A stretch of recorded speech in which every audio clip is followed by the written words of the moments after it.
Hello. You've made it to the Lightbox WAnimate podcast.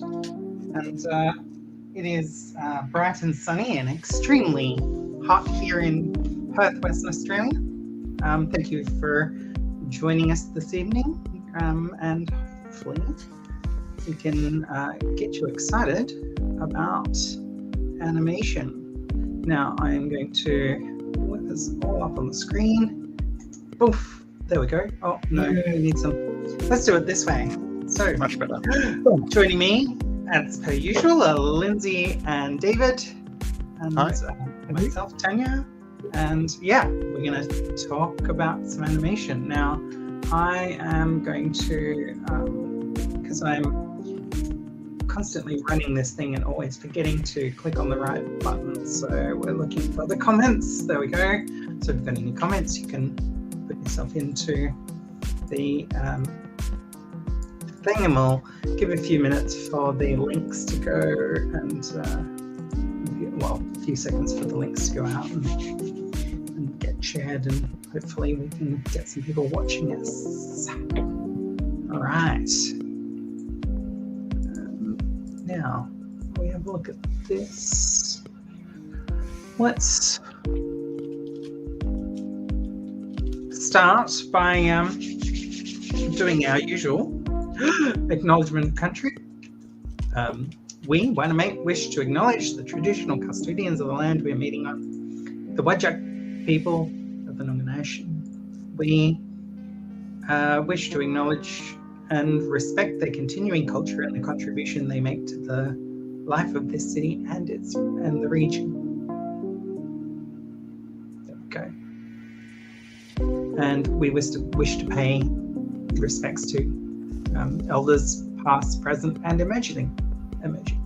So cool. Also, we should do a viewer discretion advised, considering some of the animation we're going to talk about, and just my general propensity to swear occasionally.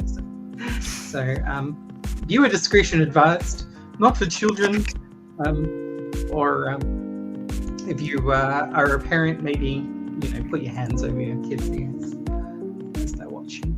So, okay, how is everyone? How was everyone's holiday break? Quiet. Very quiet. That's good. What about you, Dave? Hot. Just we've had the aircon off for a while from maintenance and finally got it fixed today, so I'm enjoying just having a degree of coolness through the house for the first time in about 2 weeks. Nice. No, it was a good season. It's good to have some time. Now we're back and preparing and excited to see where things are going. So we should kick off our little podcast with the titles and talk about obviously one of our two big events for the year, the 330 awards. So see, that's just got the wrong logo. Damn it. Did the awards night logo not? See, this is where I'm not being quality checked enough. Or not quality checking restrained. myself enough. Damn it! The 330 awards night, the 330 animation competition is, of course, create a polished 30-second animation that can be submitted within a 3-month period. From the day you get the word that you need to include in the animation. Now, the polish that you put on it is obviously the thing that's going to get you kudos, prizes, and a little bit of respect from the local community too, when you put some animation out there. As that draws closer, we'll do announcements of judges and our partnerships, and talk about that into the future. So 330 competition time. Always good. Yes. Good time to get started.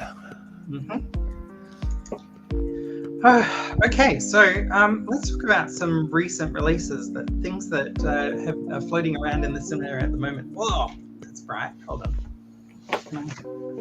Maybe I can deal with some light. Is that I saw your list. Hey. Oh, that's better. I saw Dave's list. It was pretty intimidating. Yeah. I think I've only seen about one or two of them. There's a few missed off as well. I'm just I realizing have to go through about $100 worth of subscriptions a month to get through all these, I think. So, when you've got COVID, it's easy to shotgun a bunch of animations over the that's true. over the That is holiday true. break, and that's kind of what I did. Okay, so recently out, we've got a few things. Puss in Boots just out, like a week or two. No, last week. We might discuss that a bit later on. Shall we just pause that and put that to later in the show? no problem. The Amazing Maurice.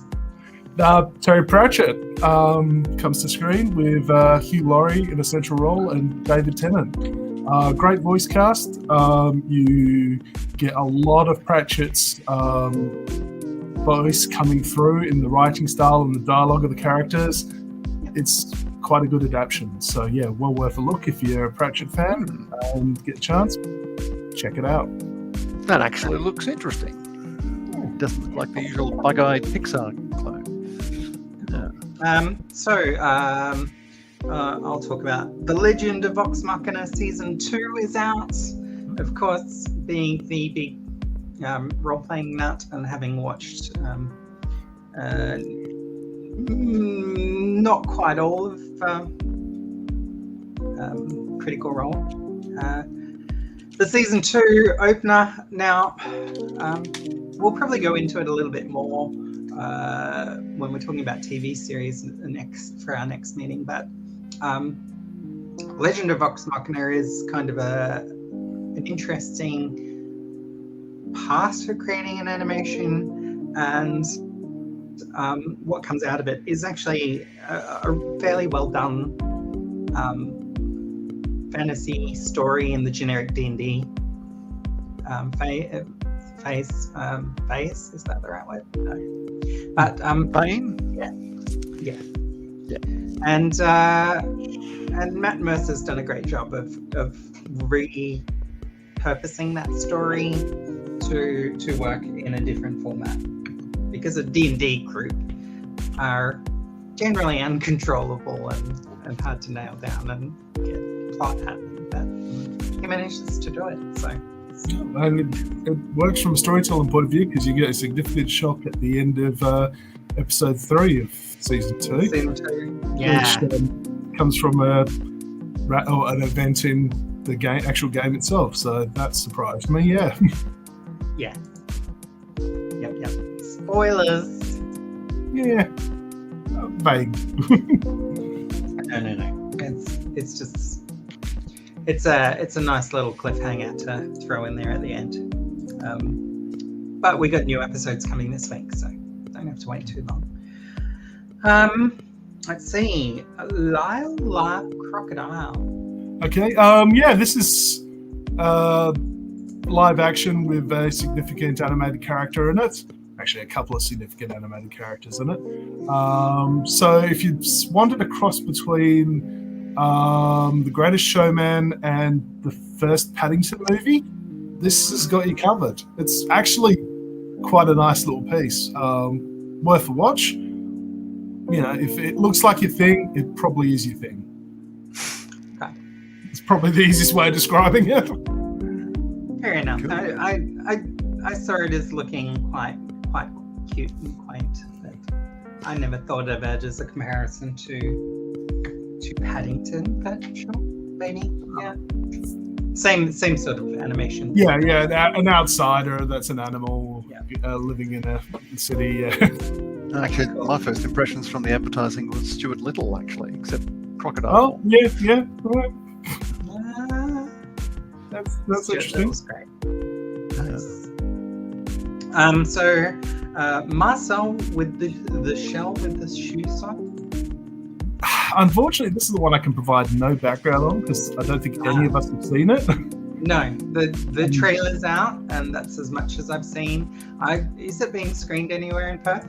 Luna is screening it, I believe, still, and I'm not sure about Palace. Okay. But look, it's been getting good reviews, and it has appeared on a couple of best of 2022 lists from people. There's been a couple of animations that have, and that was one of them. So yeah, give it a check out. Let us know. Unfortunately, I missed the screening, so I'll have to catch it at a later date. No, fair enough. Okay. It's a very strange premise. The Vinland Saga. This is on Netflix. Season 2 of the Vinland Saga's just started. I think it's up to episode 3 now, and it's releasing like one episode a week. This is, I think it was 2 years ago the first season was released, but it's basically an anime manga version of Norse sagas, and it's impressive. It really is impressive as to where it goes. So if you wanted something that's more historical based, but with a little bit of anime flair, then this is what you need to look at. Interesting. Yeah, I might give that a bit of a spin. I think I really would recommend it. It develops as the story goes along, and it grows and it grows. Season 2 is very different than season 1. Season 1's its own self-contained story to some degree, but season 2 leaves you in the aftermath of that, and where that leaves one of the main characters. So, yeah. Cool. Very cool. Okay, so what's upcoming in the world of animation? Okay, for us, we've got a few things coming as far as events. There's a few anime releases coming out. The new Sword Art Online movie, Kaguya-sama, Love is War, which I'm not that familiar with. My Fairy Troublemaker, which is coming out mid next month, which seems to be more of a children's animation. And sorry, my list isn't. I should say Ant-Man Quantumania is, of course, the big one. That's going to probably get a lot of us going to the cinemas and checking out to see how the Kang War begins. Yes. As a big VFX spectacular, most of the backgrounds are going to be animated. And the appearance of MODOK, which is going to be MODOK, the floating head. Yes. I'm more curious to see how they actually do that. So there's. So they're going to be really funny or very naff. There's leaked pictures online, Lindsay. You can check it out if you like. Yeah. And let me guess. Is there an uprising and an uproar, and the civilization is on the brink of destruction? No, there is not. There's quite a oh my god, they did it kind of things with MODOK. Yeah. And it's a callback to a character in the original Ant-Man as well. Which I'm remembering being in quite a few things, actually. No, but the original in the original Ant-Man movie. He's talking about the original Ant-Man movie. Oh. There's a callback. There he is. Oh, wow. Okay. Yeah, that kind of works. It's very silly. Yeah. Yeah, but so's the original design. Let's face it, it's fantastic. I didn't think you can get away with not being silly. Just roll with it, I think. Yeah, absolutely. Okay, and Agretsuko season 5. So everyone's favorite death metal karaoke office worker is coming back for a 5th season. So enjoy that. I've got to be. I'm not up to date, but I did like the first season. So I watched the first season. It's as far as I've got. Yeah. That's okay. Now we're going to talk about sort of more David and I and Lindsay half listening to us about the top animated films, the best animated films of 2022 coming into this year. And first of all, the honorable mentions, which are up on the screen here at the moment. So starting with what we could do, a couple each here. Linz, I'm going to start. I'm going to start with. I'll start with the DC nerd thing, I guess. That seems to be the thing that I get. Yeah. We all know you want to. Actually, Dave is just as big a DC nerd as I am. So Okay. yeah. So despite me in the comic shop browsing most of the time.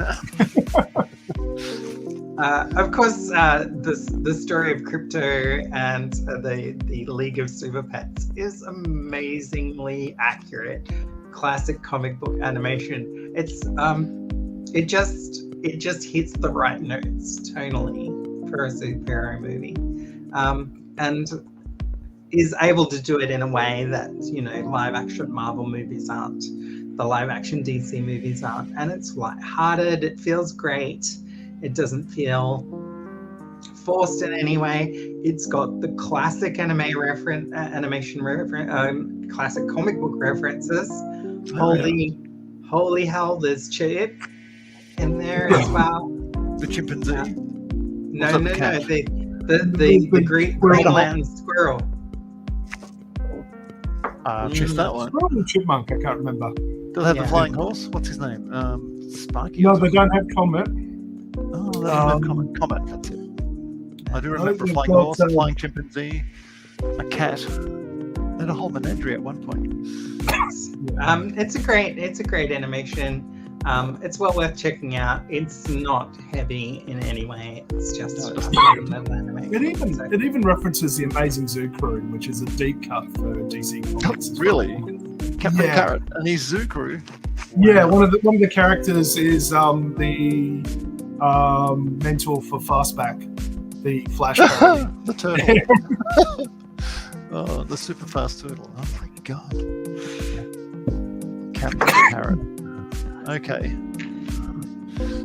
So we're working our way down through the C and D lists now of superhero films. Oh, the other thing about DC, the other thing about Super Pets is it actually shows a better understanding of character than a lot of the DCEU does. Well, that's because they're not getting serious about it, right? Yeah. They're being lighthearted about it, which is what all that stuff is about. No, but even there's a tale appearance of Black Adam, and the character they specifically spell out on screen to try and justify Black Adam is better than the entire movie of Black Adam. It comes as no surprise. Yeah. I still haven't seen Black Adam. I still want to see Black Adam purely. Aldous Hodge as Hawkman is like, that's going to be very cool, as well as Chris Bronson as it's Dr. Fate. Interruption. What's wrong, Puss? Cats respect their boundaries. That's the thing about vodcasters and their cats appearing, and then suddenly our viewership goes up. It's not going to happen because of the cats. No, if I pick him up, he'll just bite me. That'll make me go viral. More ways than one. Okay. Avatar. All right, I saw it.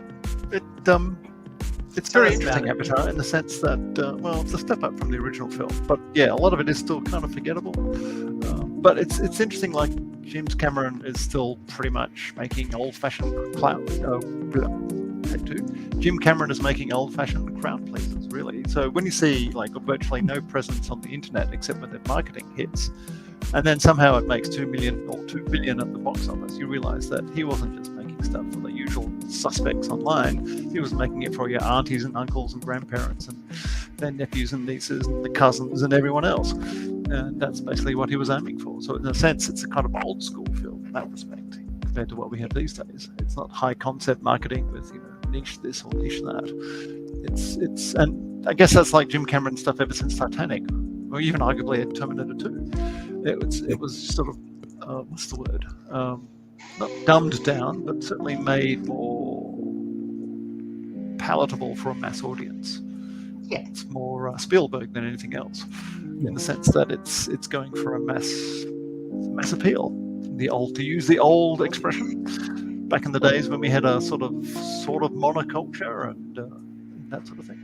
That's what it reminds me. That's a good take on it. That and I think that's what it is. It's got that Spielberg feel that Spielberg doesn't have when he does CG. That's right. So it's got the Spielberg, and by Spielberg I mean it's like old school Hollywood, in the sense that they're going for bums on seats first, and all other things are secondary, which means they'll make all these decisions based on bums on seats, and getting a good engagement and having a rollicking good time. So, yeah, it doesn't have to cure cancer; it just needs to do all that stuff. And it's going to keep Jimmy in submarines for the next 10 years, I imagine. So, True. It's half its justification, I think.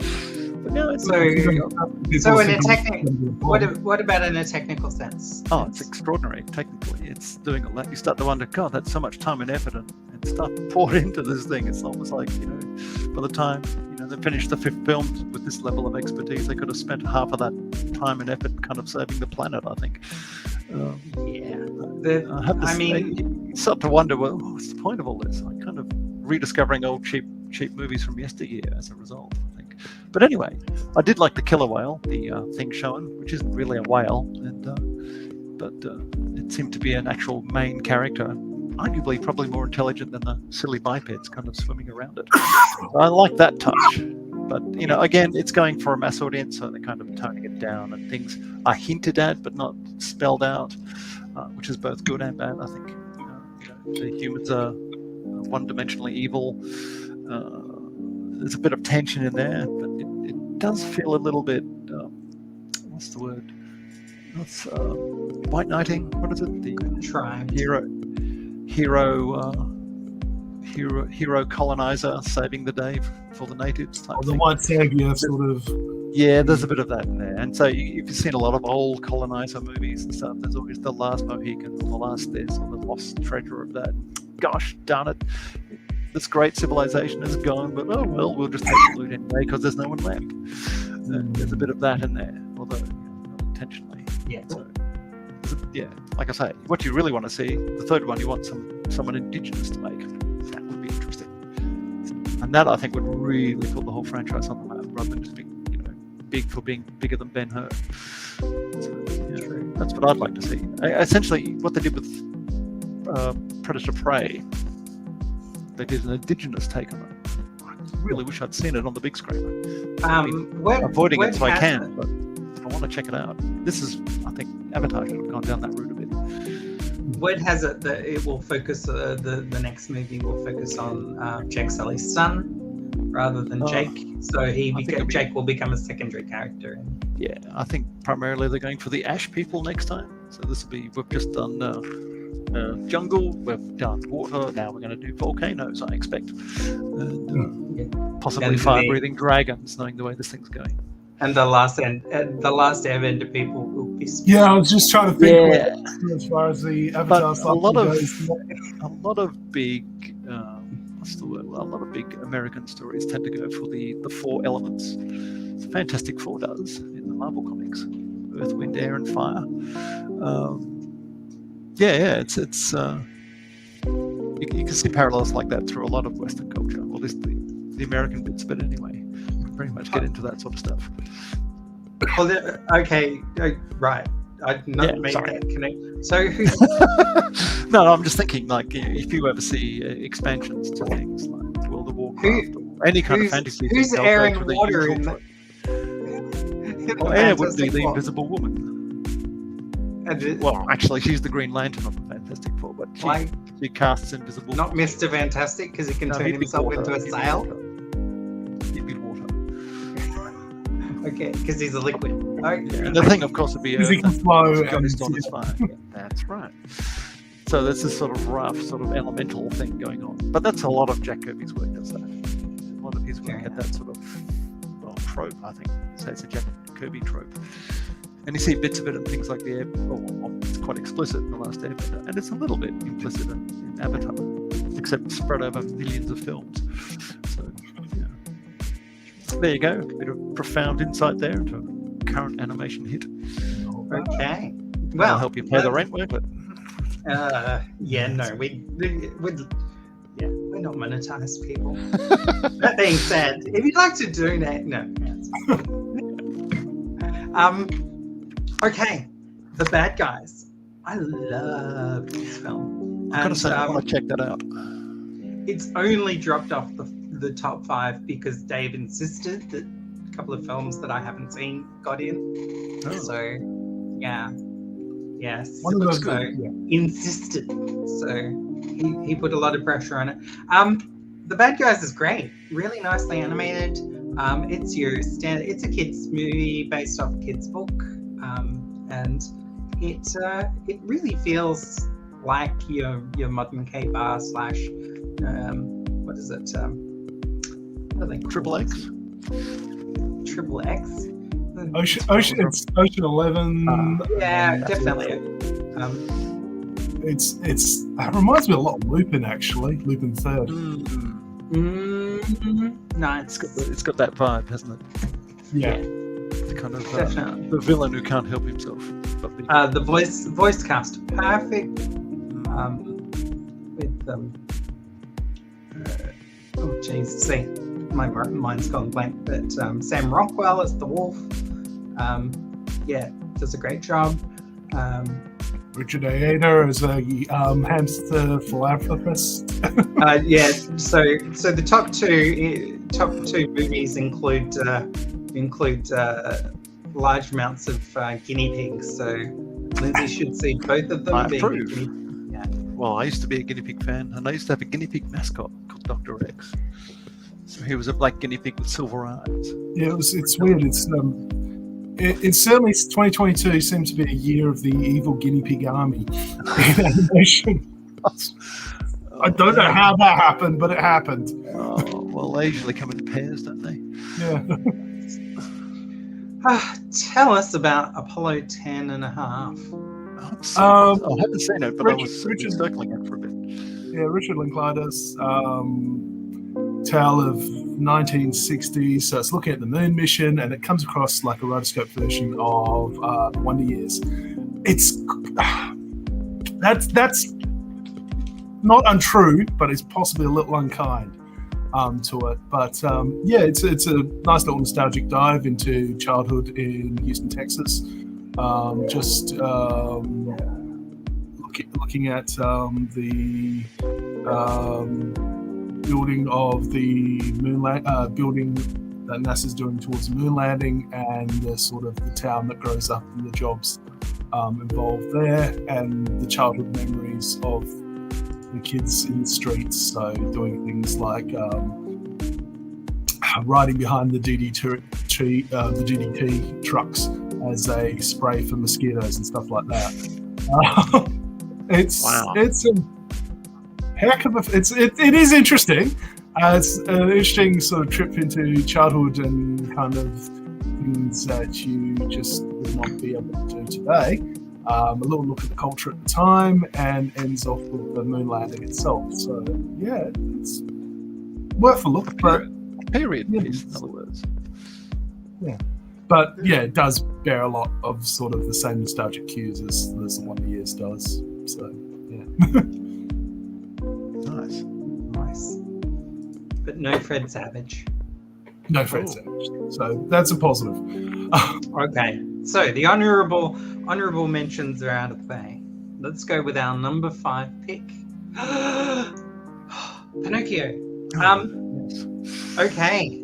Guillermo del Toro's Pinocchio is gorgeous. It's tonally a little darker than you might expect, and of course 2 Pinocchio films came out at exactly the same time. There was another one earlier in the year, I think, or 3 all up this year. So yeah. Yeah, but this is definitely the standout amongst them.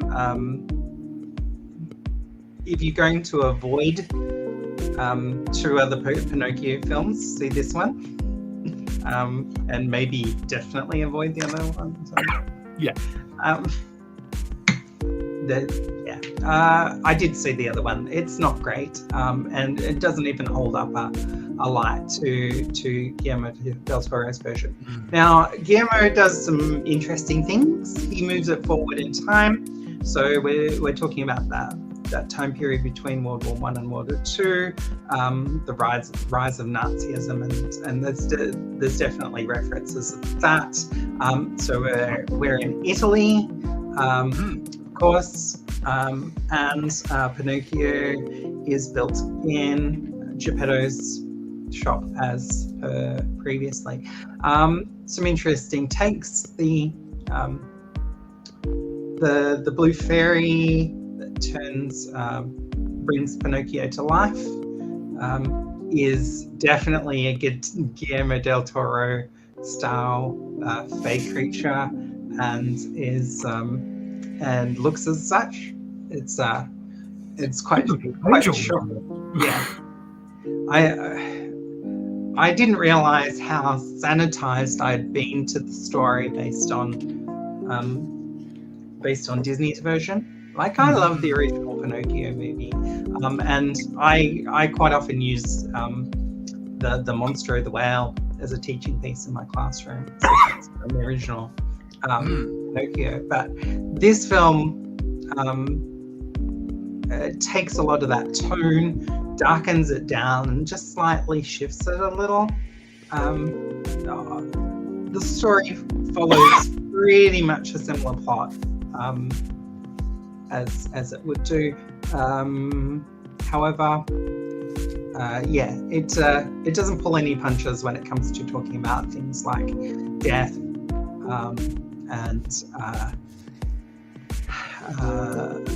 and dealing with trauma, and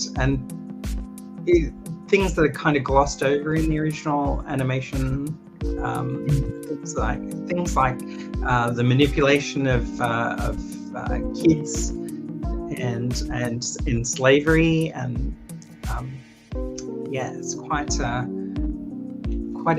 intense at how far it goes down that path. It is gorgeously animated. The character design is amazing. The models are fantastic. And I know it's done at different scales, like Kubo was, just to get those intense close-up shots, especially for the cricket.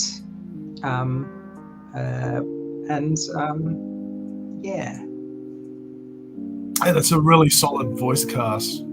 It's an incredibly solid voice cast. Yeah. As well. So, Ewan McGregor. It's Jiminy, basically. Yeah, and is he called Jiminy in it? I think. No, he's not. He's a different Jay something. I can't remember his full name. It's Jay Cricket. Yeah. The kid who does the voice of Pinocchio is tonally great. Sort of that mix of innocence and kids dealing with trauma, and Geppetto. Oh, mine's gone blank. David. God, I'm trying to think of his name, but he's the thing I'm remembering from his Hot Fuzz. So I'd have to go to IMDb to remember the actor. Sorry. Yeah, and we can definitely do that because we're on our computers right now. Indeed. David Bradley, who played the new version of the First Doctor. Oh yeah. Oh right. Yeah. So, Finn Wolfhard is Candlewick, and Ron Perlman's in it. Nice. Anyway. Yeah, Ron Perlman's the fascist.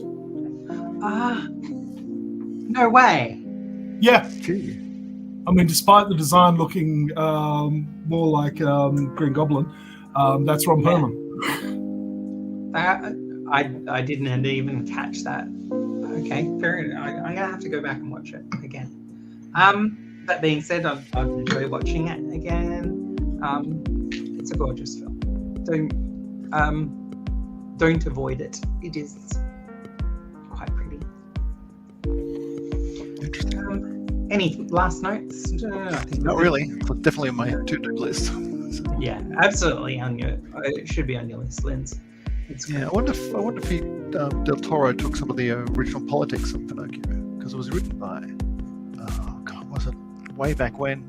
An Italian radical who then wrote this really dark, bleak story, and I think Jiminy Cricket gets killed by Pinocchio, and Pinocchio dies at the end. It's Grimm's fairy tale Grimm, and then he ended up writing a sequel for it where everything gets redeemed and stuff. I think the blue fairy's a ghost of a dead girl or something like that, and then it sort of got redeemed. It's gone. That's the Disney version, the sequel, essentially. It's actually 2 stories. That's all I know.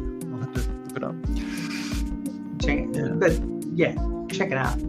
In terms of that, the whole underlying fascist Italy. That would certainly fit this. Yeah, it works surprisingly well.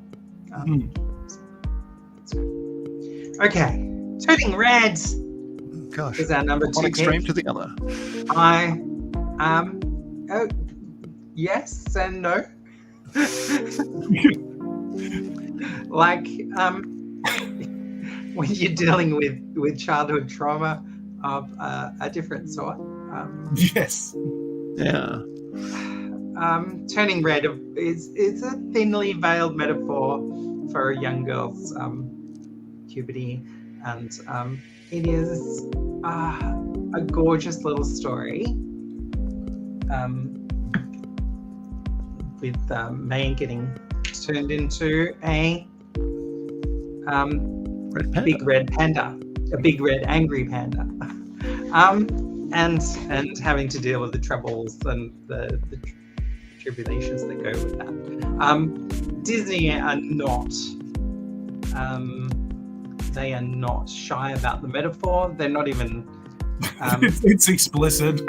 It's totally explicit. They've definitely heavily referenced it, but it's a really nice story about young girls and how their group dynamic and how they work together, and how when one of them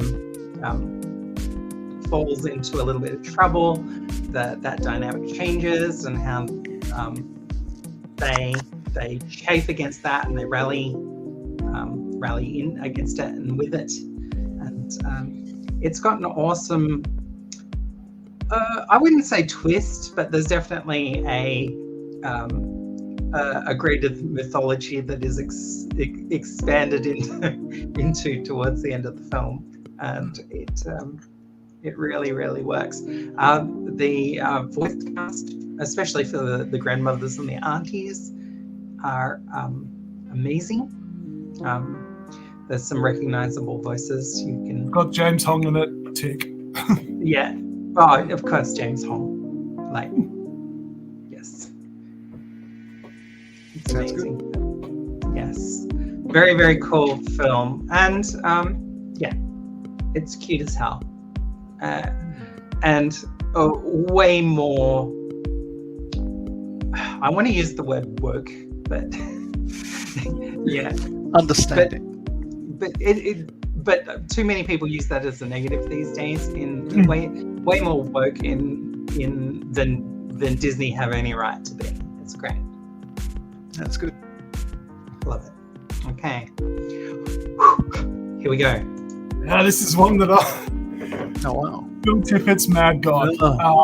That's definitely on my. I've had this on my to-do list for like 30 years now, I think. Look, I would recommend it. Oh, sorry. You and Bill Tippett.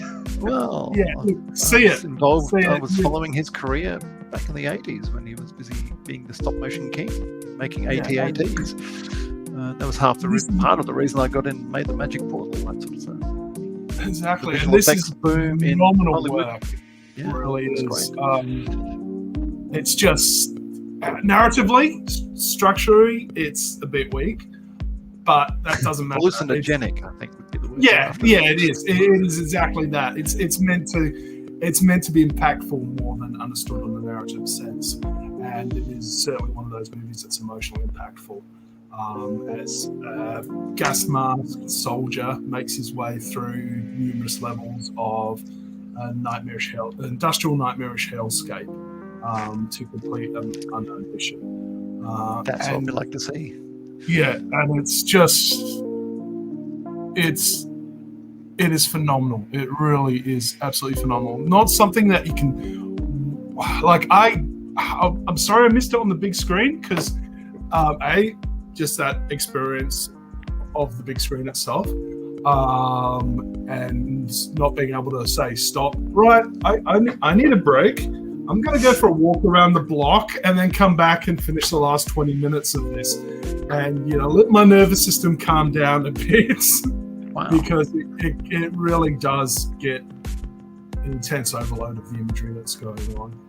In many ways, it deals with some of the stuff that Del Toro's Pinocchio deals with, except instead of specifics, it's more of a universal nature. So instead of fascism, it's dealing with the idea of nationalism and the military-industrial complex and how that can be a grinder of people and just pushing them forward and forward and forward into their terrible and gruesome deaths. It's also dealing with the guiding hand of outside mystical beings, whether they're just more powerful than you or whether they have some degree of mysticism as a mad god. In the same way that Del Toro's Pinocchio does as well, but in this they're not benign in the slightest. They are pure, well, if not evil, they just don't care, and it's indifferent.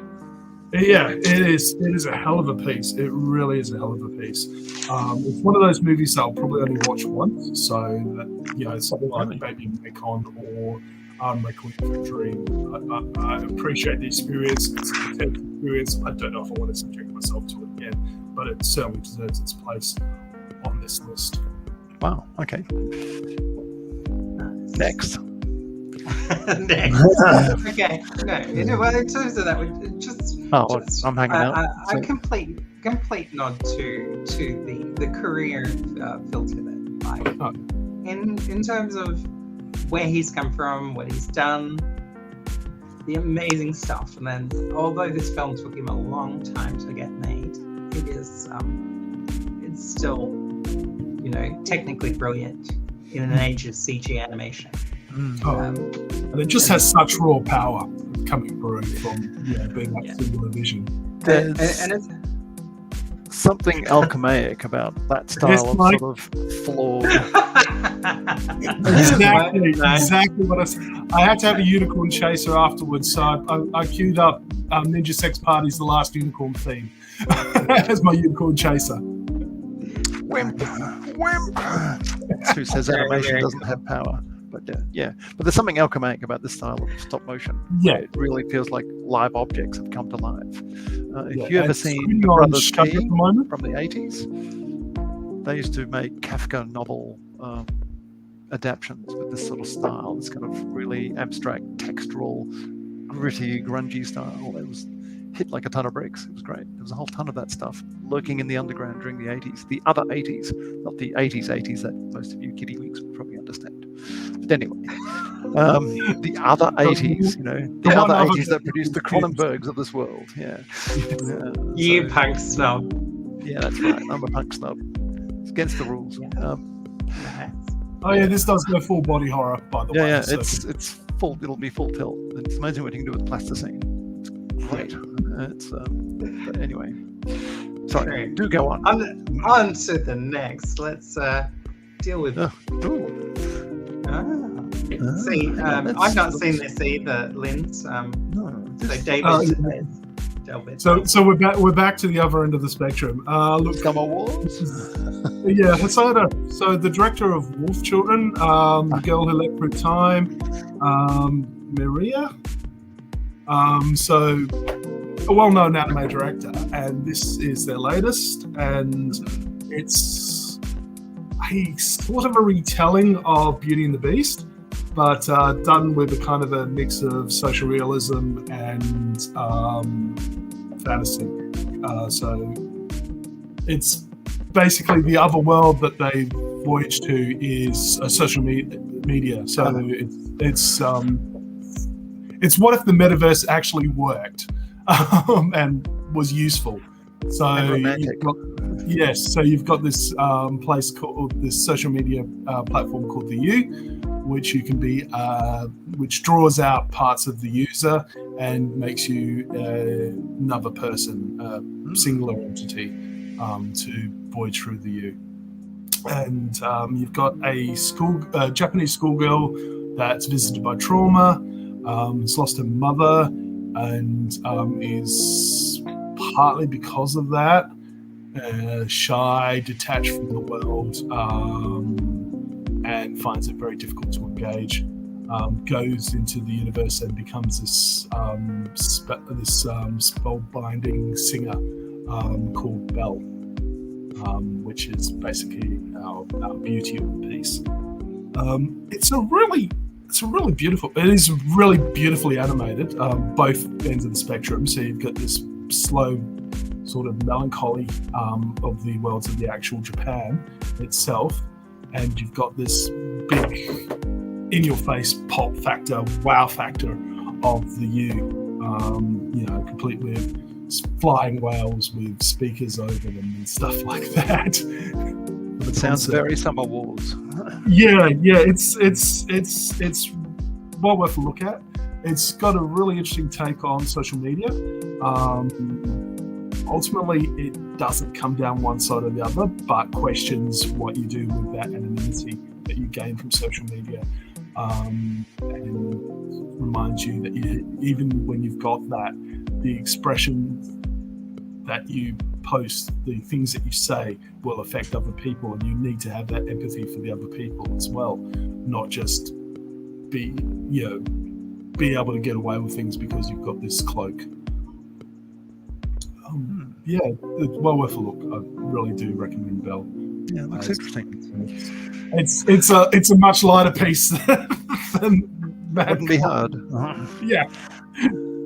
Okay, so that was our number 2 pick, and I was actually surprised by our number 1. Not that it's in their number 1 position, but I was surprised too. That's why it's number 1. Yeah. I think. Just because I'm holding on my button here, ready to press this button, because I'm not sure people would take us seriously once I press this button. But here we go. Anticipation is killing me. Oh, really? Puss in Boots. Good grief. It is a great film. Like, coming into it tonally, it's leaning heavily on the previous take of Puss in Boots, but also that it's very Don Quixote and what is it? Some of those washed up hero type films. That's an amazing look.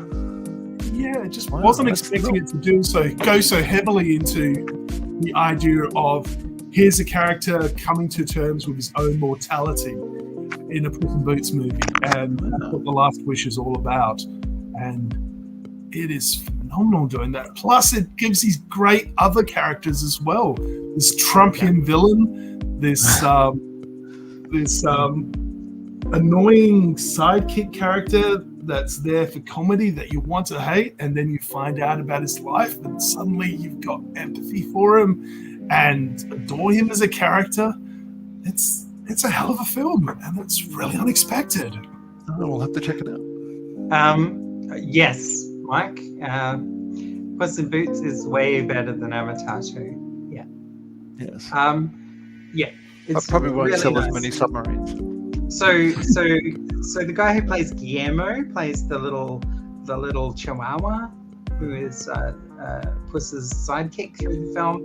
Just a similar toned character, I suppose, as his Guillermo character from What We Do in the Shadows. Hyped up a little, I would say. It's a little bit more hype up because it's a Chihuahua, but definitely that sweet that's slightly crazy, but could be annoying. But like you said, you want to hate him, but you can definitely fall in love with him. Salma Hayek is back as Kitty Softpaws, and she does an amazing job as well. Not given as much to do. I mean, her main plot point seems to be as a bit of a foil, but she does have her own story arc. However, it is linked to the romance with the puss as it goes through. But the villains are extraordinary. The villains are great. Goldilocks and the Three Bears. Oh, really? Wow. Chef Kiss. Like, even the villains have their story arcs, and like the story the story for Goldilocks and Three Bears, it has its own impetus through the whole film, and nails it at the end, and really works, and you know, it's great. And then Jack Horner, who the Trumpian villain, he sticks his thumb in everything and pulls out whatever he wants. It's great. Nice. It's, it's transcended itself. Sorry, Yes. go on. It's transcended itself, you're saying? Yeah. Okay, it's on the list. if you're going to compare it, like, because it still sits within that Shrek universe, I'd say it's the best of the Shrek films. Okay. Yeah, without a doubt. Puss's mortality involved, and the bounty hunters that are after him, the big bad wolf, the alternate big bad wolf as opposed to the big bad wolf. Because this is the second time you've seen a big bad wolf in and it's a different character. But there's some nods to classic Shrek stuff. There's some nods to classic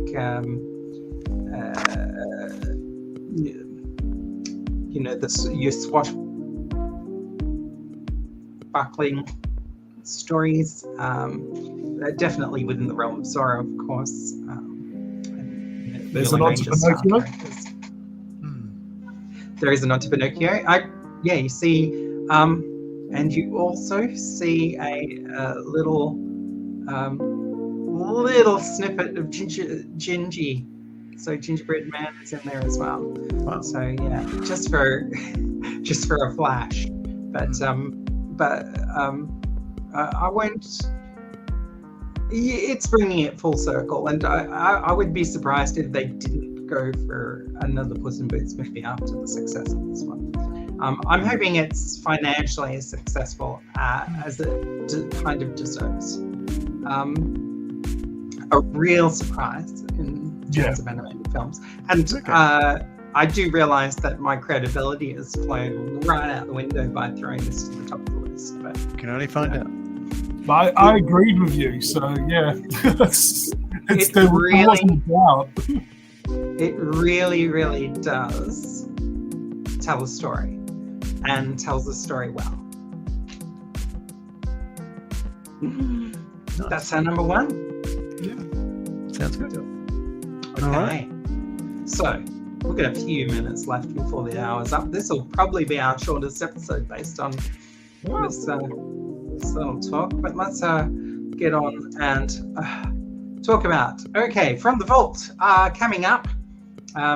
You'll notice that we will start putting out some of our previous project animations across our social media and re-highlighting stuff that we've done previously, just to bring more attention to what we do as Wham Bam and as WAnimate.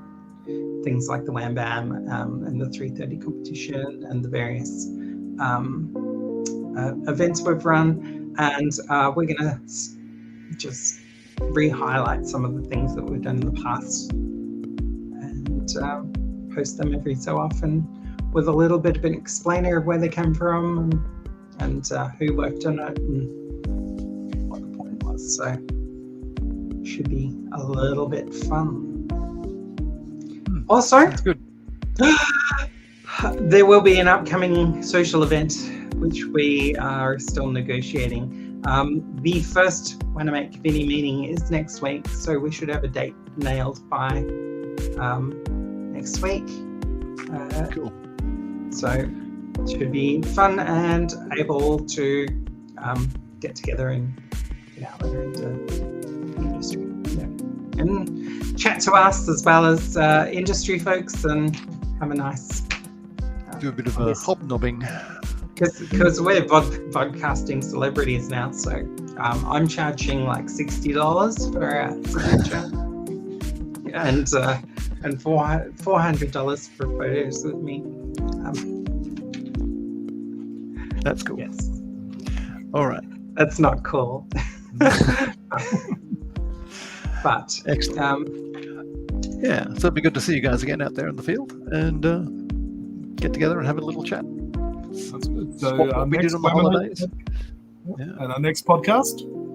our next podcast will be around. Let's have a look. Is it going to be the 21st? And we'll be talking about TV series this time. Yes. Quite a good year for 2022. Yes. So we've done the movies. We wanted to separate them when we're talking about the TV series 2022 and sort of talking about what's been released. That by then, season 2 of Vox Machina should be finished, and Cool.